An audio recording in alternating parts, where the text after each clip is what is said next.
हम लोगों का सिर्फ उद्देश्य है कि जितने भी प्रशिक्षार्थी हमारे यहाँ से प्रशिक्षण लेके जाएं, वे प्रशिक्षार्थी कहीं न कहीं किसी न किसी संस्थान में अपनी सेवा, ईमानदारी, तत्परता के साथ में इसी के सिलसिले में आज हम लोग यहाँ पर इकट्ठा हुए हैं, जो कि विगत वर्षों से ढेर सारे प्रशिक्षार्थी प्रशिक्षण लेके जा चुके हैं और उनमें से काफी ऐसे प्रशिक्षार्थी हैं जो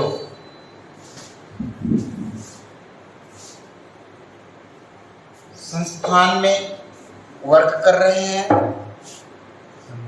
खास तौर पर वो गवर्नमेंट हो या नॉन गवर्नमेंट, लेकिन दिव्यांगता के क्षेत्र में सेवा दे रहे हैं। यह देख और सुनकर हम लोगों को बहुत अच्छा लगता है एवं दिव्यांग बच्चों की समाज की मुख्य धारा से जोड़ने का कार्य कर रहे हैं। यह बहुत खुशी की बात है।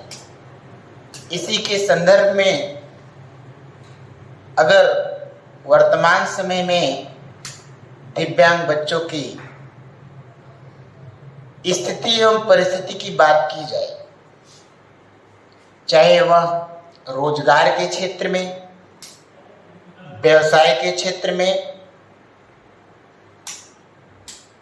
शिक्षा के क्षेत्र में या व्यक्तिगत रूप से, इन सब चीजों को ध्यान में रखकर विशेष तौर पर दिव्यांग बच्चों के साथ अलग अलग प्रकार से समस्याएं आती हैं। इन समस्याओं को दूर करने के लिए मात्र एक ही विकल्प है, जो वो है शिक्षा। जैसा कि बाबा साहब भीमराव अम्बेडकर ने ये बात कहा हुआ है कि शिक्षा वो शेरनी का दूध है, जो पिएगा वही दहाड़ेगा। दिव्यांगजन मानसिक रूप से बहुत स्ट्रांग होते हैं। इसका कारण यह है कि साइंस और धार्मिक ग्रंथों में यह बात कही गई है कि भगवान किसी का कुछ लेता है तो उसके बदले में उसे कुछ न कुछ देता है। साथ साथ दिव्यांगों के प्रति हम लोगों की सोच, हम लोगों की विचारधारा बदलना होगा, तभी उनका जीवन और समाज की मुख्य धारा से जुड़ पाएंगे। जैसा कि पहले से वर्तमान समय की तुलना की जाए तो दिव्यांग बच्चे लगभग सरकारी क्षेत्रों में ऐसे कोई पद नहीं है जहां पर वो कार्यरत न हो। बस हौसला उनके पास होते हैं। सिर्फ हमें उनके पंखों को मजबूत करना है, ताकि उस पंखों के द्वारा उन लोग अपने ऊंचाइयों तक पहुंच सके। इसी के साथ मैं आप सबको बताना चाहूंगा कि वैदिक काल से लेकर वर्तमान समय की अगर समीक्षा की जाए तो जितने भी विद्वत जन हैं उनमें दिव्यांग कुछ ऐसे विद्वत जन हैं जो डिसेबिलिटी यानी दिव्यांगता से ग्रस्त थे, लेकिन उन्होंने अपने गुणों के माध्यम से, अपनी अच्छाइयों के द्वारा समाज में जाने जाते हैं। उदाहरण स्वरूप अगर देखा जाए तो अष्टावक्र एक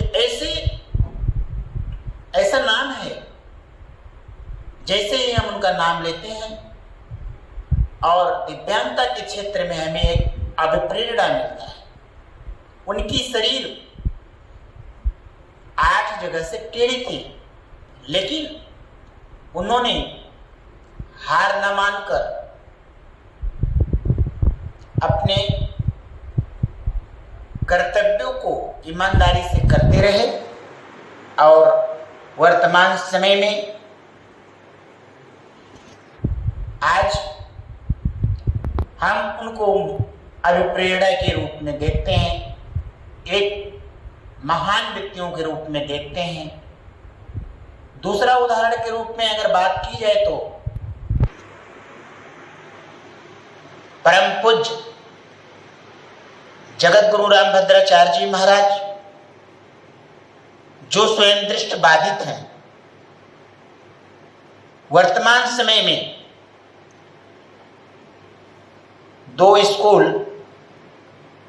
1 विश्वविद्यालय का संचालन कर रहे हैं। मीन्स कहने का तात्पर्य है कि दिव्यांगता अभिशाप नहीं बल्कि वरदान है।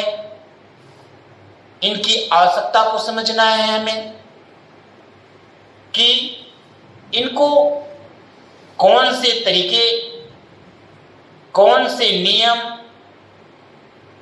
कौन से प्रकार, कैसा वातावरण, इस पे ध्यान देना पड़ेगा। जिस प्रकार से एक सामान्य व्यक्ति